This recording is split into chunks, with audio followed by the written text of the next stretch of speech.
अस्सलाम वालेकुम नाजरीन। बिस्मिल्लाह, ये जो वर्ड्स है इसमें कितना पावर है देखिए इस वीडियो में।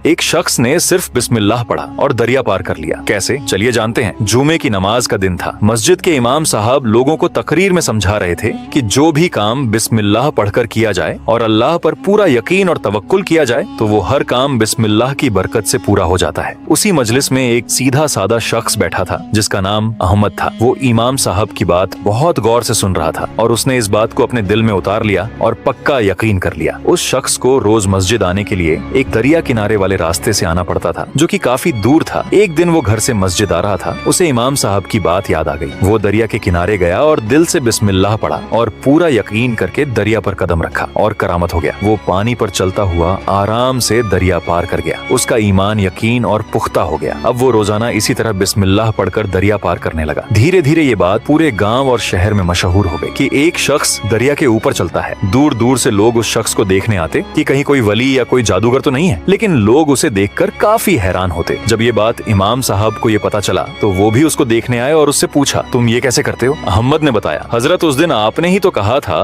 कि जो काम दिल से बिस्मिल्लाह पढ़ के किया जाए वो पूरा हो जाता है। ये सुनकर इमाम साहब को बड़ा ताज्जुब हुआ। जब सारे लोग चले गए, शाम हो गया तो इमाम साहब दरिया किनारे आए और उन्होंने भी आजमाने की सोची, लेकिन इमाम साहब के दिल में पूरा यकीन नहीं था। उन्होंने डरते डरते पहला कदम रखा और पीछे कर लिया, फिर दूसरी बार डरते हुए कदम रखा और पीछे कर लिया, फिर तीसरी बार इमाम साहब जोश में आए और दरिया में छलांग लगा दी। लेकिन वो दरिया के ऊपर चलने के बजाय दरिया में डूब गए, क्योंकि अल्लाह पर उनका यकीन मजबूत नहीं था। अगर अल्लाह पर पूरा तवक्कुल हो तो दरिया भी रास्ता बन जाता है। दोस्तों, अगर आपको भी बिस्मिल्लाह पर यकीन है तो कमेंट में दिल से बिस्मिल्लाह लिखे और लाइक सब्सक्राइब जरूर करे।